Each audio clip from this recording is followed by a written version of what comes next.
Pokoknya selamat malam, ngoni-ngoni yang Mbak Uni ini video di tengah malam. Selamat pagi ngoni yang Bu Uni ini pagi-pagi. Selamat siang ngoni yang Bu Uni siang-siang. Dan selamat sore untuk ngoni yang Bu Uni sore-sore. Oke? Biasanya setiap malam banyak tugas yang harus diselesaikan. Nah, malam hari ini tuh agak free gitu. Bingung mau ngapain, makanya ada teman-teman yang bertanya, "Bro, bagaimana sih cara untuk kuliah S2 di Jawa? Bro, bagaimana sih cara supaya kita bisa mempersiapkan persyaratan-persyaratannya? Bagaimana sih cara kita bisa memilih kampus yang tepat, jurusan yang tepat?" Sekarang udah mau masuk tahun ajaran yang baru, ya kan? Nah, kampus-kampus di Indonesia sekarang udah mulai buka pendaftaran untuk pasca sarjana. Karena itulah malam ini saya ingin sharing ya, lewat video ini. Ini waktu pertama saya buat video kayak gini. Sebelumnya sih pernah ada video-video ya, pernah dibuat iseng-iseng aja. Tapi ini lebih dari iseng, nggak ada hambak, nggak ada kerjaan. Pasti ada teman-temanku yang di Manado, toh, tapi teman-teman bilang, "Ngana baru berapa tahun di Jawa, Ngana Sony mau bahasa Manado, Ngana kelembea." bukan itu. Tapi siapa tahu ada teman-teman yang di luar Manado yang buka ini video, dia tengok-tengok begini kan enak mengerti toh. Oke, jadi sebenarnya apa sih yang harus kita persiapkan? Paling utama niat bro. Kalau kita mau lanjut studi itu niatnya 50-50, mendingan mundur bro, mendingan mundur. Apalagi kalau kita mau melanjutkan studi ya, kita misalnya dari Manado, dari Sulawesi, dari pulau luar Jawa mau ke Jawa, otomatis kan kita harus memikirkan biaya transportnya, pesawat, dan di mana kita nggak punya saudara juga di Jawa, harus cari sendiri, nggak penuh niatnya, itu berbahaya. Mendingan dipikirkan lagi, karena di Jawa itu tantangannya banyak sekali, dinamika itu kesulitannya pasti besar sekali. Itu kuliah S2 itu tidak terlalu sepadat S1. Kalau S1 mungkin hampir Senin sampai Jumat itu kuliah terus, bahkan ada sampai Sabtu, itu full dengan mata kuliah. Tapi kalau S2 ini, itu kita lebih banyak waktu longgarnya. Bahkan waktu kemarin saya S2 itu hanya Senin sampai Rabu kuliah. Terus Kamis, Jumat, Sabtu, Minggu itu kita punya waktu nganggur yang sangat panjang bro. Waktu nganggur itu yang menjadi tantangan kita sebenarnya. Kita itu selama 4 hari mau buat apa? Banyak waktu yang terbuang, kita merasa rugi.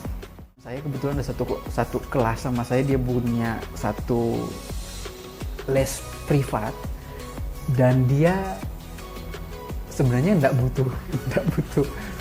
butuh tambahan pengajar ya. Tetapi karena saya sudah bermohon, bro, saya di sini udah lama temenan sama, gitulah, pokoknya sama bujuk. Akhirnya dia, oke, kamu jadi guru les itu. Saya bersyukur sekali, sangat terbantu untuk mengisi waktu-waktu kosong. Kalian bisa enggak? Misalnya mampu enggak kira-kira harus mengatasi masalah-masalah itu? Cari pekerjaan, masa jauh-jauh dari daerah sampai sini harus jadi ini. Ya kalau gengsian juga nggak bisa. Ya, oke, itu pertama, niat. Menarik nih, kampus di daerah Jawa itu banyak sekali. Kalau saya kemarin sebelum lanjut S2, saya sudah mencari referensi kampus mana yang harus saya putuskan untuk jadi tempat saya menuntut ilmu gitu ya. Semua kampus itu punya karakteristik masing-masing bro. Setiap kampus itu punya dinamika sendiri-sendiri. Setiap kampus itu punya kesulitan tersendiri, ya punya tantangan lah. Misalnya kalau kita mau lanjut ke S2, kita juga harus realistis. Jangan kemudian kita, saya pengen kampus yang ternama nih kalau mau keluar Sulawesi. Padahal tuh bisa-bisa baru masuk tes nggak lulus. Itu sih urusan selanjutnya ya, tapi ya perlu juga untuk dipertimbangkan. Kemudian masalah budget. Kalau Anda itu orang kaya, bapak sama ibumu itu ada yang gubernur, ada yang bupati, anggota dewan, anggota keluarga, anggota masyarakat, anggota kelompok tani. Kalau Anda punya orang tua yang punya budget yang memumpuni lah, toh, kita bisa bebas untuk memilih. Atau misalnya teman-teman beasiswa lah ya, beasiswa ya itu terserah. Tapi kalau sama kayak saya kalangan yang yang gitu-gitu, kita harus betul-betul mempertimbangkan itu dengan matang sampai semasak-masaknya. Jangan sampai kita salah memilih kampus. Tapi kalau kita yakin bahwa kampus ini kita mampu dari sisi budgetnya, SPP dan lain sebagainya, dari sisi ini, ayo terobos. Waktu saya mau lanjut S2, saya terinspirasi dari dosen-dosen saya waktu S1. Kebanyakan dosen saya itu lulusan Brawijaya, kelulusan dari Malang, dan saya terinspirasi, saya ingin kuliah di Malang. Nah, sambil saya mencari informasi tentang kuliah di Malang, akhirnya ya karena ada faktor-faktor tertentu mengharuskan saya untuk geser sedikit dari Malang ke Jember. Karena ternyata keluarga besar dari oma saya di Jember itu banyak sekali, dan mereka menginginkan agar supaya kalau mau lanjut kuliah di Jember aja. Nah, saya coba lihat referensi kampus yang di Jember itu apa? Oh, UNED. UNED ini jadi pilihan saya karena saya melihat bahwa universitasnya itu A. Akreditasinya, fakultas ekonominya itu A, kemudian magister manajemennya itu A. Dan rata-rata fakultas dan prodi yang ada di Universitas Jember itu sudah berakreditasi A. Jadi saya melihat, oh ternyata kampus ini bagus juga, tapi memang dari sisi brandingnya memang masih kurang terkenal ya. Saya juga masih kesulitan, UNED ini di mana?